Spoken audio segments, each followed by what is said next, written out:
Há muitos crentes que dizem que a igreja ideal é a igreja que não cresce. Parece que não, mas tem gente que pensa assim. Tem gente que acha que a igreja ideal é aquela igreja que chega num determinado tamanho e então agora não precisa mais crescer. Por que que não precisa mais crescer? Porque quando cresce dá muito trabalho. Então, se a igreja crescer muito, ela vai produzir mais trabalho. Muitos dizem que a igreja não precisa crescer porque Deus não está interessado em quantidade, e sim na qualidade. Certamente Deus está interessado nas duas coisas. Até porque a qualidade gera o crescimento. Muitos dizem que a igreja ideal é a igreja que não cresce, porque a igreja pequena acaba sendo mais fácil de controlar a vida dos membros da igreja e saber e poder aconselhar e visitar todos os membros e assim por diante. Ou também, a igreja não precisa crescer porque uma igreja pequena traz um ambiente mais familiar. E assim por diante, muitas pessoas têm pensado dessa forma, que a igreja não precisa crescer. Outros, por outro lado, entendem que a igreja tem que crescer a qualquer custo, e assim lançam mão de todo tipo de estratégia, de todo tipo de atividades a fim de produzir este crescimento da igreja. Certamente são duas posições que não estão de acordo com o propósito de Deus para a vida da sua igreja. Quando nós pensamos no crescimento da igreja, eu gosto muito do texto de Lucas, capítulo 13, do versículo 18 ao 21, onde ali nós temos duas parábolas. A parábola do grão de mostarda e a parábola do fermento. Esse texto de Lucas 13, 18 a 21 diz: E dizia, Jesus dizendo: Aqui é semelhante o reino de Deus, e aqui o compararei. É semelhante a um grão de mostarda que um homem plantou na sua horta, e cresceu, e fez-se árvore, e as aves do céu aninharam-se nos seus ramos, e disse mais: A que compararei o reino de Deus? É semelhante ao fermento que uma mulher tomou e escondeu em 3 medidas de farinha até ficar tudo levedado. Nós temos aqui duas parábolas que Jesus traz para dizer o que é o reino de Deus. Aqui comparar o reino de Deus. E estas duas parábolas dizem a respeito do reino de Deus no aspecto do seu crescimento, do seu desenvolvimento. Na parábola do grão de mostarda, ali nós temos a representação do crescimento visível do reino de Deus. A semente minúscula que cresce e se torna uma grande hortaliça, uma grande árvore, então representando esse crescimento externo do reino de Deus. Mas a parábola do fermento representa aqui o fator invisível que promove o crescimento do reino de Deus. Jesus disse que o reino dos céus é como uma mulher que coloca na massa o fermento e ali de forma invisível ela produz o efeito naquela massa, de maneira que então tudo fica levedado. Aqui então nós temos a expressão desse crescimento invisível, interno, certamente relacionado à ação de Deus na igreja para o seu crescimento. O fato, meus irmãos, é que o crescimento da igreja é a evidência externa e interna de que Deus, o reino de Deus, está se espalhando sobre a face da terra. O crescimento da igreja é a evidência de que Deus está salvando vidas, está alcançando os seus eleitos, de maneira que estes eleitos são reunidos na igreja como servos de Deus. Portanto, quando pensamos no crescimento da igreja, é preciso que nós entendamos e tenhamos convicção de que o crescimento da igreja é bíblico e promove resultados agradáveis a Deus. O crescimento da igreja é bíblico e promove resultados agradáveis a Deus. Deus não apenas se agrada do crescimento da igreja, como Ele deseja o crescimento da igreja. Deus não apenas se agrada do crescimento da igreja, como Ele quer o crescimento da igreja.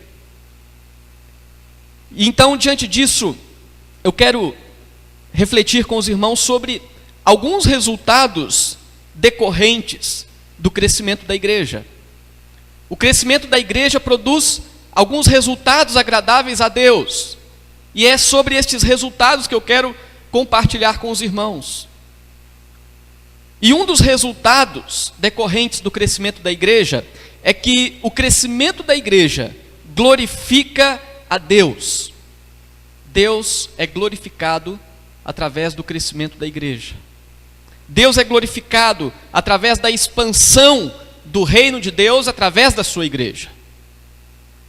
Nós precisamos entender que a igreja não é o reino de Deus, mas a igreja é uma agência do reino de Deus. Ela é a instituição que Deus criou do mundo para proclamar o seu reino através dos seus servos.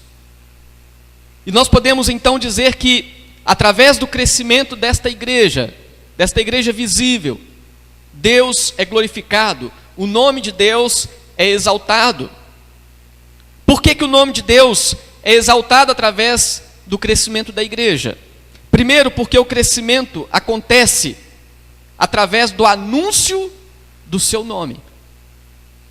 O crescimento da igreja, irmãos, o crescimento saudável da igreja, só acontece pela proclamação do nome de Deus.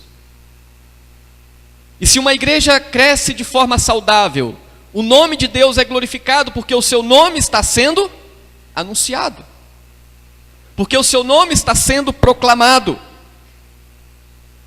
Um texto bíblico que nos ajuda a fundamentar essa ideia é o texto de Atos capítulo 2. Se você quiser apenas ouvir a leitura, fique à vontade, mas se quiser também acompanhar na sua Bíblia, Atos 2, do versículo 14 ao versículo 41, nos diz assim, aqui o discurso de Pedro, por ocasião do Pentecostes na igreja primitiva. Então se levantou Pedro com os 11 e, erguendo a voz, advertiu-os nestes termos: varões judeus e todos os habitantes de Jerusalém, tomai conhecimento disto e atentai nas minhas palavras. Estes homens não estão embriagados, como vindes pensando, sendo esta a 3ª hora do dia. Mas o que ocorre é o que foi dito por intermédio do profeta Joel. E acontecerá nos últimos dias, diz o Senhor, que derramarei do meu espírito sobre toda a carne. Vossos filhos e vossas filhas profetizarão, vossos jovens terão visões, e sonharão vossos velhos. Até sobre os meus servos e sobre as minhas servas derramarei do meu espírito naqueles dias, e profetizarão. Mostrarei prodígios em cima do céu, e sinais embaixo da terra: sangue, fogo, vapor de fumaça. O sol se converterá em trevas, e a lua em sangue, antes que venha o grande e glorioso dia do Senhor. E acontecerá que todo aquele que invocar o nome do Senhor será salvo. Varões israelitas, atendei a estas palavras. Jesus, o Nazareno, varão aprovado por Deus, diante de vós com milagres, prodígios e sinais, os quais o próprio Deus realizou por intermédio dele entre vós, como vós mesmos sabeis. Sendo este entregue pelo determinado desígnio e presciência de Deus, vós o mataste, crucificando-o por mãos de injustos. ao qual, porém, Deus ressuscitou, rompendo os grilhões da morte, porquanto não era possível fosse ele retido por ela. Porque a respeito dele diz Davi: diante de mim via sempre o Senhor, porque está à minha direita, para que eu não seja abalado. Por isso se alegrou o meu coração, e a minha língua exultou. Além disto também, a minha própria carne repousa em esperança, porque não deixarás a minha alma na morte, nem permitirás que o teu santo veja corrupção. Fizeste-me conhecer os caminhos da vida, encher-me-ás de alegria na tua presença. Irmãos, seja-me permitido dizer-vos claramente a respeito do patriarca Davi, que ele morreu e foi sepultado, e o seu túmulo permanece entre nós até hoje. Sendo, pois, profeta e sabendo que Deus lhe havia jurado que um dos seus descendentes se assentaria no seu trono, prevendo isto, referiu-se à ressurreição de Cristo, que nem foi deixado na morte, nem o seu corpo experimentou corrupção. A este Jesus, Deus ressuscitou, do que todos nós somos testemunhas. Exaltado, pois, à destra de Deus, tendo recebido do Pai a promessa do Espírito Santo, derramou isto que vedes e ouvis. Porque Davi não subiu aos céus, mas ele mesmo declara: disse o Senhor ao meu Senhor: assenta-te à minha direita, até que eu ponha os teus inimigos por estrado dos teus pés.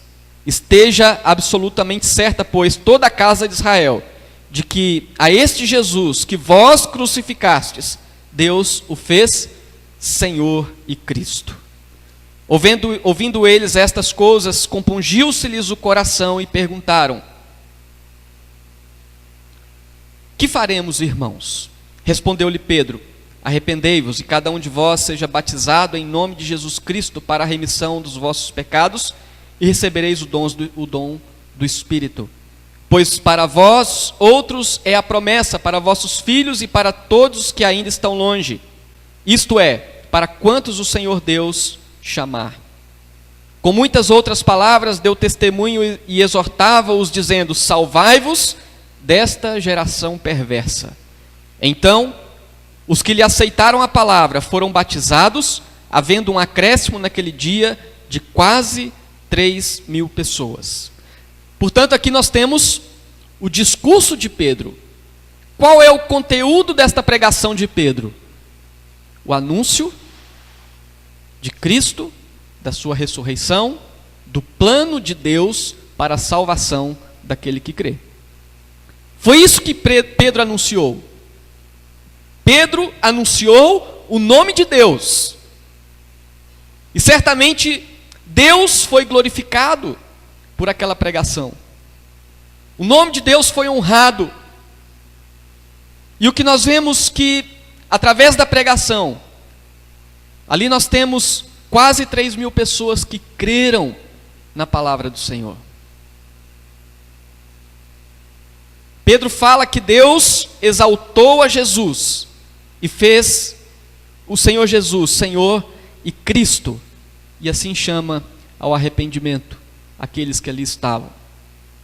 O crescimento da igreja produz o resultado da glória de Deus, porque o crescimento se dá pela pregação, o crescimento se dá pelo anúncio do nome do Senhor.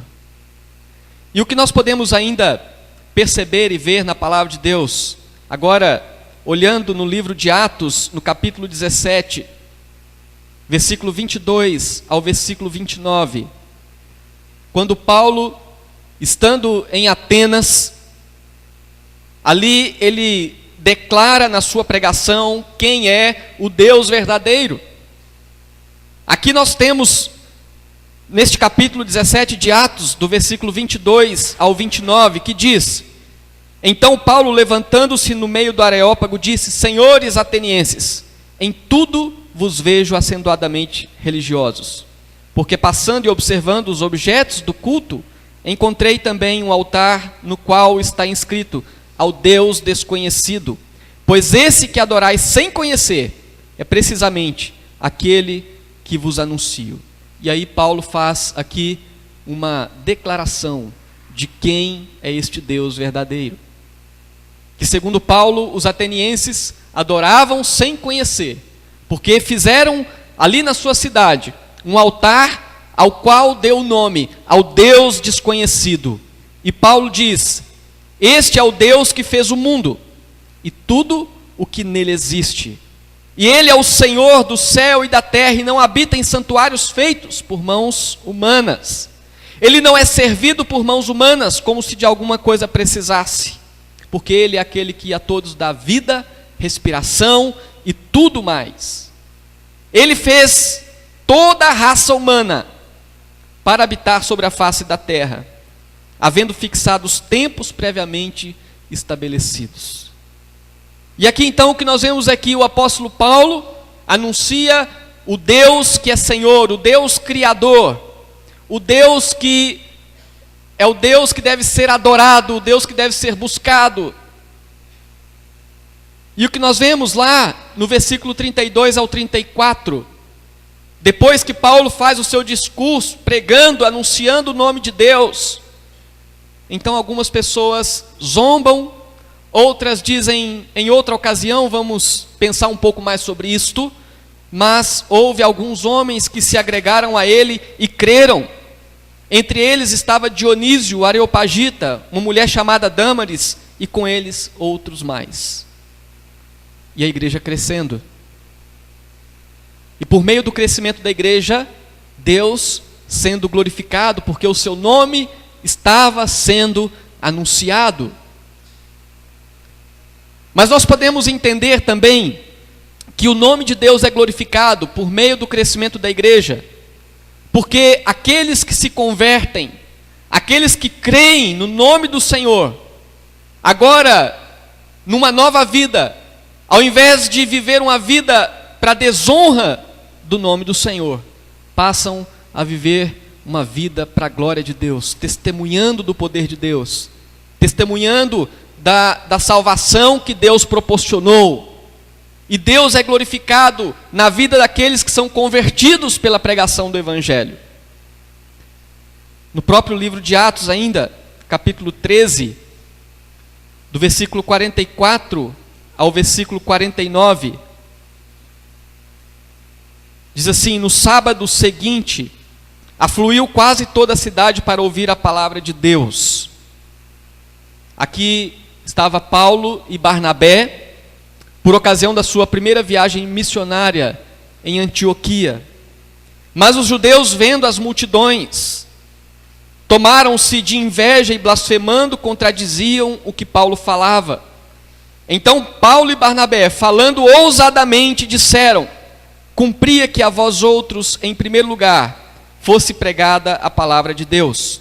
Mas posto que a rejeitais, e a vós mesmos vos julgais indignos da vida eterna, eis aí que nos volvemos para os gentios, porque o Senhor assim nolo determinou. Eu te constituí para a luz dos gentios, a fim de que seja salvação até os confins da terra. Os gentios, ouvindo isto, regozijavam-se e glorificavam a palavra do Senhor, e creram todos os que haviam sido destinados para a vida eterna. Agora nós vemos que o apóstolo Paulo dá testemunho do fato de que aqueles que creram na palavra, aqueles que ouviram, aqueles que reconheceram a Deus, agora eles glorificavam a palavra do Senhor. Então nós podemos dizer que quando a igreja cresce, Deus é glorificado, porque o seu nome é anunciado, o seu nome é feito conhecido por onde nós anunciamos o seu nome. E Deus é glorificado na vida daqueles que são alcançados com a palavra e que têm suas vidas transformadas. E agora, ao invés de viverem uma vida ímpia, vão viver uma vida como servos de Deus, glorificando o seu nome, honrando o seu nome. O crescimento da igreja só produz a glória de Deus quando acontece através da proclamação do seu nome. somente a proclamação do nome de Deus pode produzir frutos de arrependimento, pode produzir corações transformados que glorifiquem o seu nome. Muitas igrejas crescem através de métodos de entretenimento. Muitas igrejas crescem através de promessas de bem-estar, de cura, de enriquecimento. Muitas igrejas crescem através de uma mensagem que não confronta o pecado. Podemos dizer com toda certeza que esse tipo de crescimento não glorifica a Deus, pois não anuncia o seu nome e não produz conversões verdadeiras. Nós precisamos pensar no crescimento da igreja através da plantação para sua revitalização e pensar no crescimento da igreja proclamando o nome do Senhor. E assim então o nome do nosso Deus é glorificado através do crescimento. Se não for desta forma, Deus não é glorificado. Deus é glorificado através do crescimento que proclame o seu nome, que exalte o seu nome e que anuncie os seus poderosos feitos, que anuncie o seu amor, que anuncie a sua graça. Então nós precisamos pensar no crescimento da igreja desta forma. Outro resultado que o crescimento da igreja produz é o resultado de que o domínio de Satanás, do reino das trevas, é desprezado. Quando a igreja cresce, o reino de Satanás é desprezado. O crescimento da igreja acontece, como nós já vimos, pela salvação de pecadores. O crescimento da igreja acontece quando Deus dá vida àqueles que estão mortos. O crescimento da igreja acontece quando pessoas que viviam nas trevas agora passam a viver na luz. O crescimento da igreja, meus queridos, acontece quando pessoas que viviam longe de Deus agora são chamados para estarem vivendo uma vida de compromisso com Ele. E quando nós pensamos no crescimento da igreja nessa perspectiva, nós podemos dizer que quando essas pessoas são chamadas por Deus, essas vidas são retiradas do domínio do império das trevas.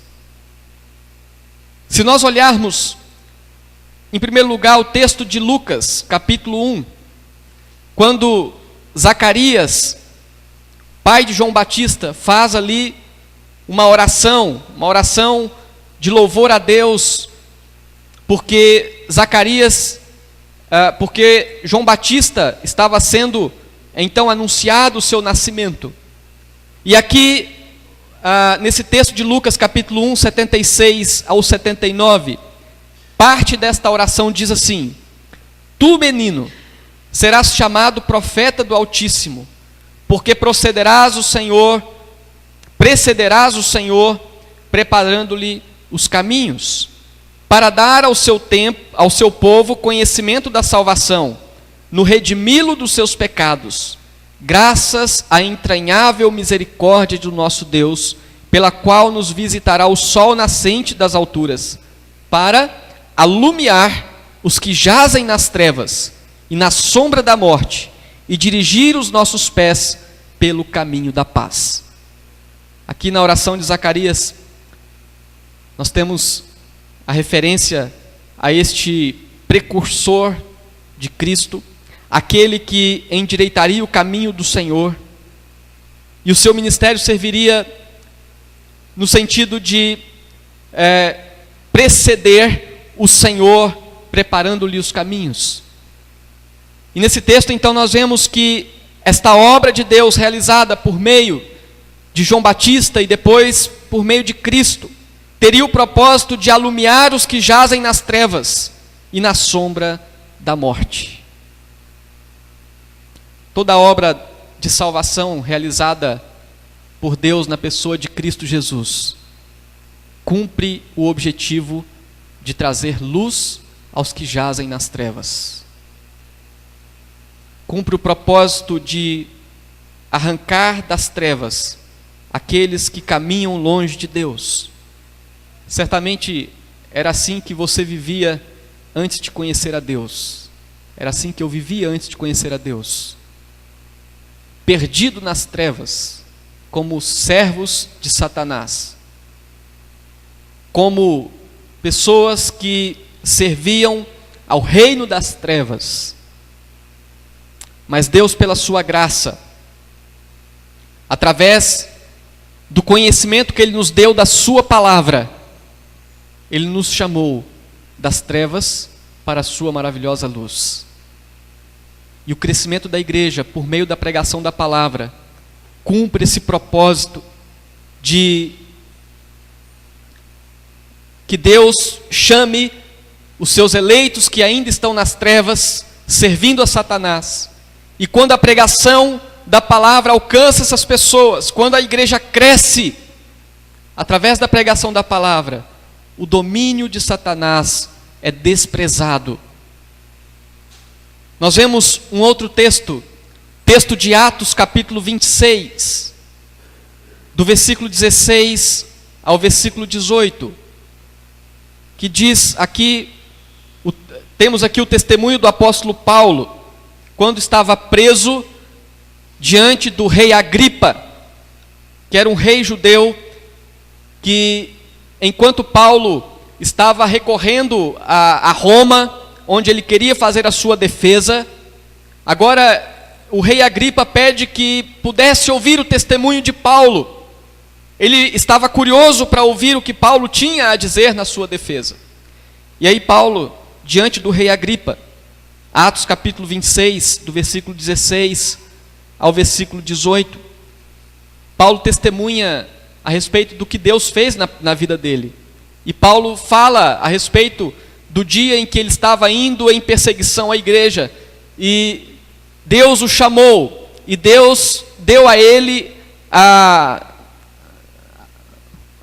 o chamado para agora ser um servo de Deus. E Paulo diz assim: mas levanta-te e firma-te sobre teus pés, porque por isto te apareci, para te constituir ministro e testemunha, tanto das coisas em que me viste, como daquelas pelas quais te aparecerei ainda, livrando-te do povo e dos gentios, para os quais eu te envio, para lhes abrires os olhos e os converteres das trevas para a luz, e da potestade de Satanás para Deus, a fim de que recebam eles remissão de pecados e herança entre os que são santificados pela fé em mim. Foram estas palavras que Paulo ouviu quando Deus, no dia da sua conversão, o chamou. E disse que ele seria usado para abrir os olhos e os converteres das trevas para a luz, da potestade de Satanás para Deus. E certamente o ministério de Paulo cumpriu esse propósito. Quando ele anunciava a palavra, as pessoas eram alcançadas pelo poder de Deus. Essas pessoas eram convertidas da potestade de Satanás para Deus. E a igreja então crescia, e como resultado disso, o domínio de Satanás era desprezado. Texto que eu já citei aqui de Colossenses capítulo 1, versículo 13, diz que ele nos libertou do império das trevas e nos transportou para o reino do Filho do seu amor. Meus queridos, a obra de Deus para a salvação dos pecadores é uma obra de libertação daqueles que vivem escravos do império das trevas. Nós podemos dizer com toda convicção de que o crescimento da igreja, através da conversão de pecadores, evidencia a soberania do reino de Deus sobre o domínio de Satanás. Através do crescimento da igreja, Deus deixa claro que Satanás não tem domínio sobre os seus eleitos. Quando a igreja prega o evangelho, quando a igreja anuncia o nome do Senhor, quando a igreja anuncia a salvação, e por meio desta pregação, os eleitos são alcançados, fica evidente que Deus é soberano, porque Satanás não pode segurar no seu domínio aqueles que Deus quer chamar, por mais afundados que eles estejam no seu pecado, que estejam nas trevas. Quando Deus quer chamar, certamente eles vêm.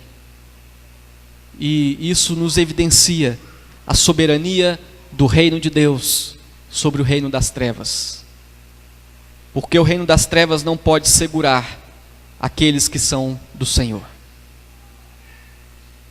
E essa verdade deve motivar o nosso coração ainda mais, para pensarmos no crescimento da igreja, e para pregarmos a palavra de Deus, e anunciarmos o Evangelho, sabendo que aqueles que estão nas trevas, os eleitos que estão nas trevas, não estão lá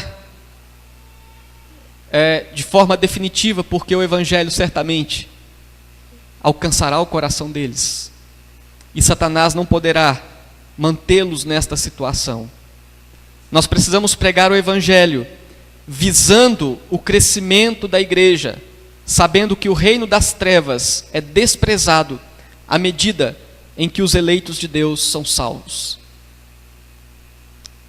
A igreja tem o seu papel no mundo de proclamadora do Evangelho, para que o nome do Senhor seja glorificado, para que o império das trevas seja desprezado à medida que os eleitos do Senhor são chamados das trevas para a sua maravilhosa luz.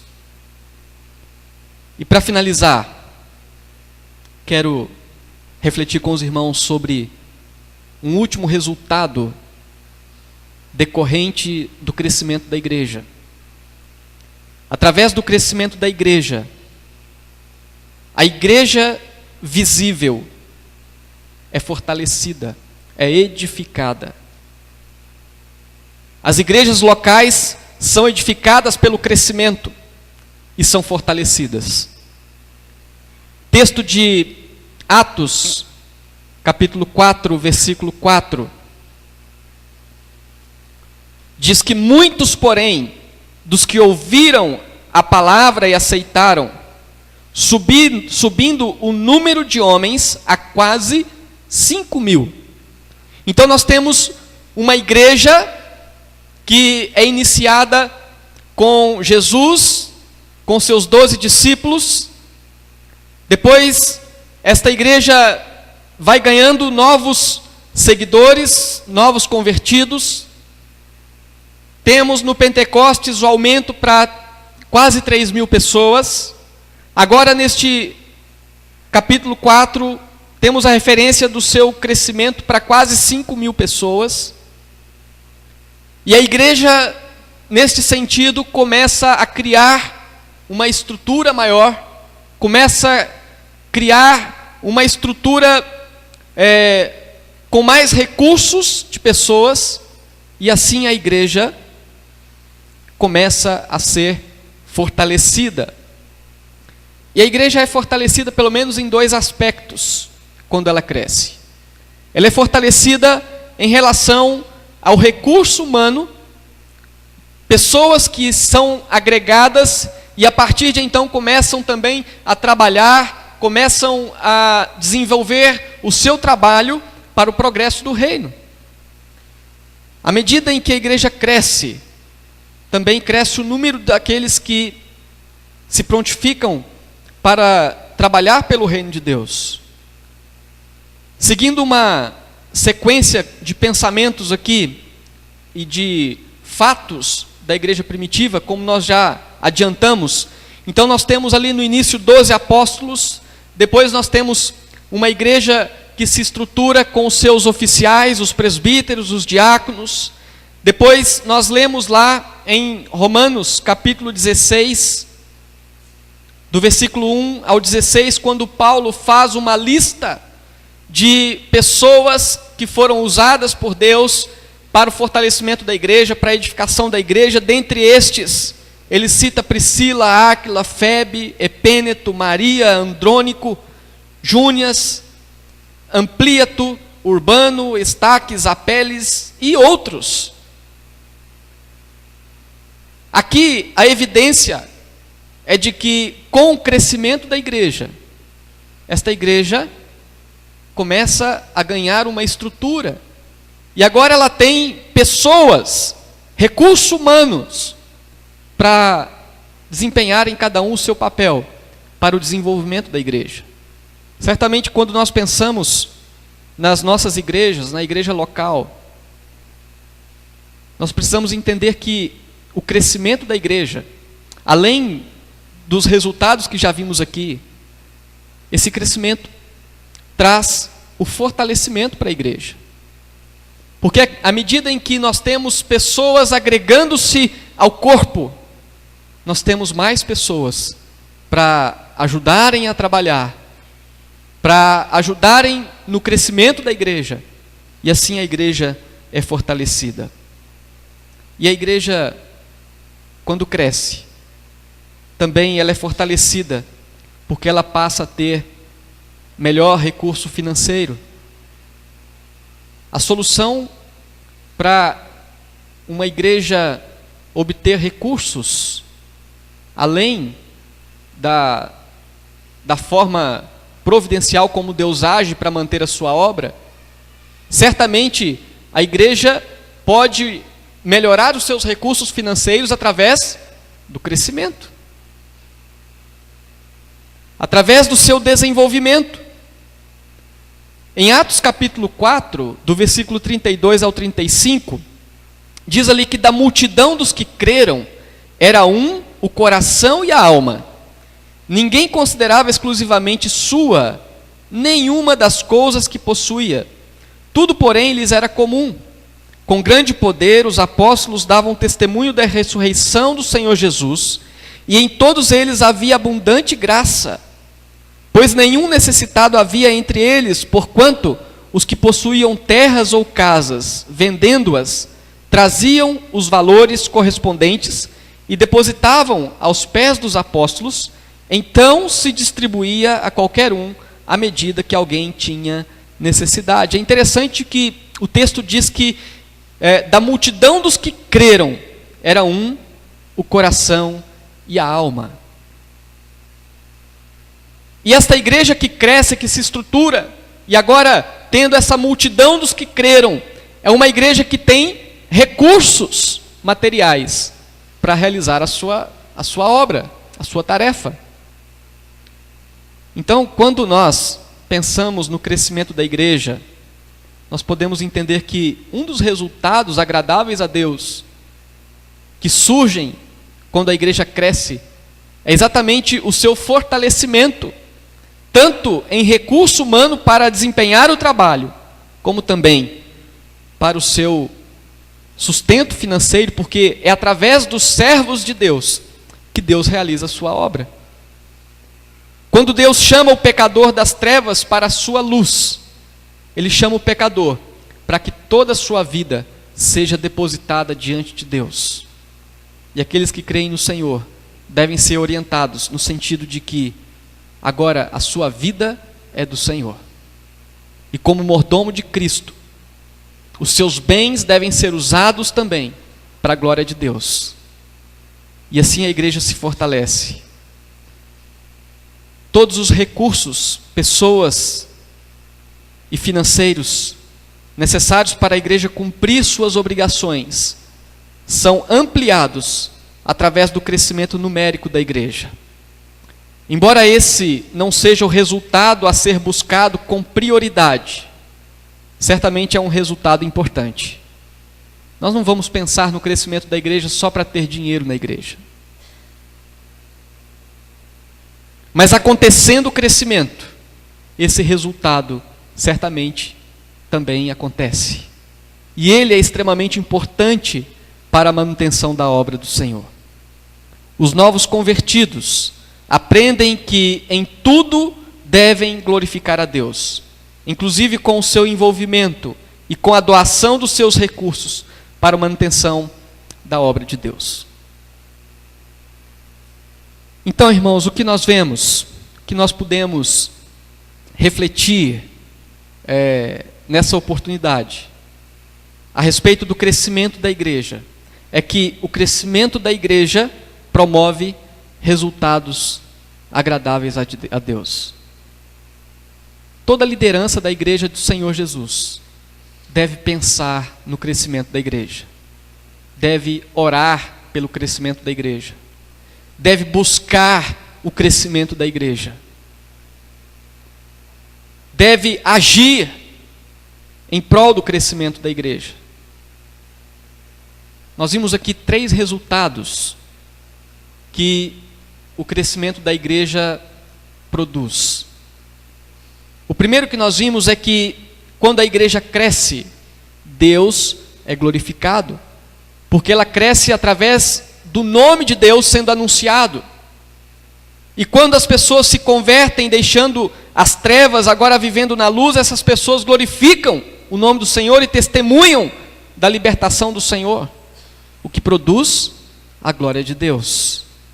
Nós vimos em segundo lugar que, como resultado do crescimento da igreja, o domínio de Satanás é desprezado, porque fica evidente que o reino de Deus é soberano, e que por mais afundado no pecado esteja o homem, quando a palavra do Senhor alcança o seu coração, o reino das trevas não pode segurar, não pode deter, mas Deus chama de forma soberana.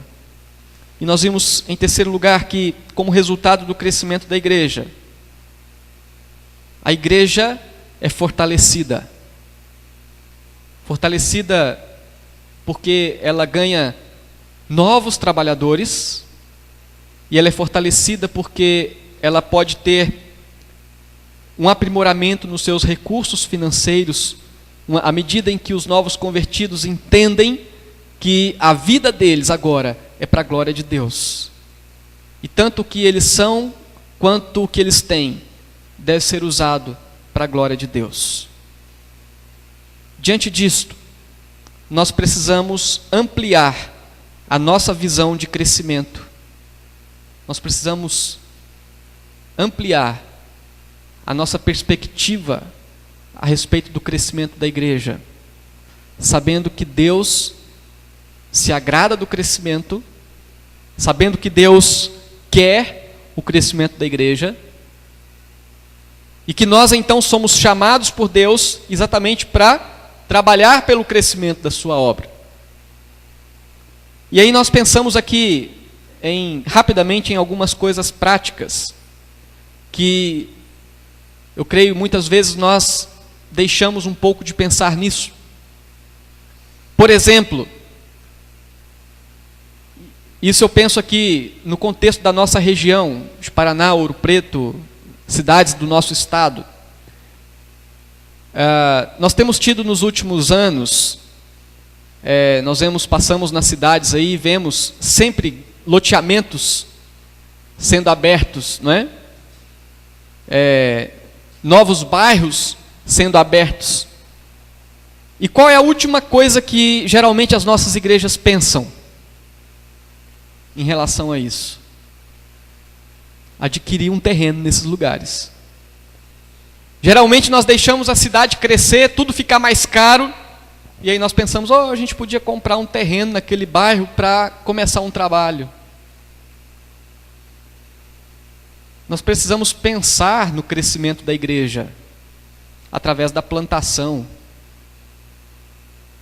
E às vezes nós deixamos algumas oportunidades passar. Nós deixamos algumas oportunidades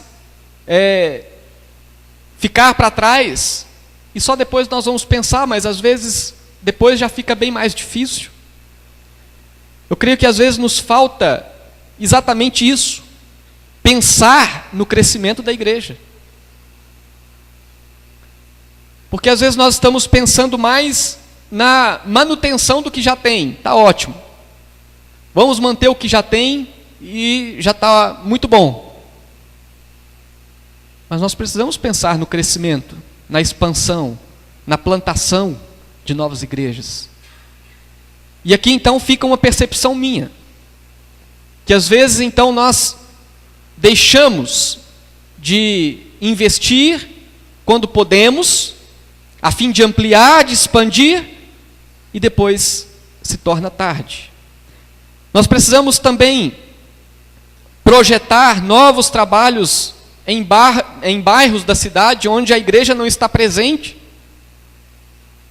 Eu vou citar aqui apenas um exemplo que eu creio que é o exemplo mais crítico do nosso estado, que é o exemplo da capital Porto Velho. Uma capital hoje que eu creio que deve ter uns 500 mil habitantes. E nós temos 2 igrejas presbiterianas organizadas. Eu creio que se nós fôssemos pensar, talvez, pelo tamanho da cidade, seria possível termos em Porto Velho, talvez, umas 10 igrejas hoje. Será que não está nos faltando exatamente essa percepção de que o crescimento da igreja é necessário, de que o crescimento da igreja agrada a Deus e que é a vontade de Deus? Nós precisamos também projetar trabalhos em municípios onde ainda não tem a igreja. Em Rondônia nós temos talvez 50% dos municípios ainda sem a presença da igreja presbiteriana. E qual será o motivo? Será que é porque não vale a pena plantar novas igrejas nesses lugares? Ou é porque a nossa visão não tem sido exatamente uma visão de expansão do reino? Qual seria a razão de ainda termos nesses municípios, pelo menos 50% ainda, a ausência da igreja presbiteriana? Então, eu quero terminar dizendo que, irmãos, o crescimento da igreja é necessário. E Deus deu à igreja a tarefa de expandir o seu reino. E nós não devemos fazer uso de qualquer tipo de método ou fazer o que for preciso para a igreja crescer. Nós temos que anunciar o evangelho. Nós temos que pregar o nome do Senhor. Nós temos que anunciar que Cristo ressuscitou. E nós temos que anunciar a graça e a misericórdia de Deus. Porque foi assim que a igreja cresceu no período do Novo Testamento, e é assim que ela precisa continuar crescendo. Que Deus nos abençoe e que o Senhor desperte o nosso coração e avive de fato os nossos corações para que pensemos no crescimento da igreja como sendo algo que honra, que glorifica e que agrada a Deus. Que o Senhor nos abençoe. Amém.